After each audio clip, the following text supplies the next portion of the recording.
Halima Ibragimova xotirasiga farzandlari gapirib o'tdi. Assalomu alaykum aziz muxlis. Agarda kanalimizda mehmon bo'lsangiz, kanalimizga obuna bo'lishni va videolar davomida bir dona like tugmasini bosib qo'yishni unutmang. Halima Ibragimova komik aktrisa, xalq suygan inson, 2 farzandning onasi 2024-yil 7-dekabrda og'ir xastalikdan 45 yoshda vafot etdi. Kuni kecha Halima Ibragimova xonadonida uni eslab xayriya dasturxoni yozildi.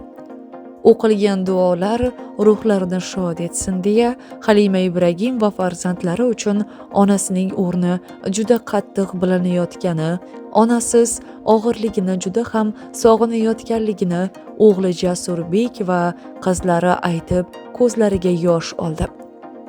Agar hozirda onam tirik bo'lganlarida uyimiz yana nurga to'lardi. Yaqin do'stlari, qarindoshlarimiz bilan iftorliklar qilardilar. Lekin afsuski yo'qlar deya yig'lab yubordi Halima Ibragimovaning qizlari. Halima Ibragimova muxlislari video ostida bir dona like bosib duo qilamiz.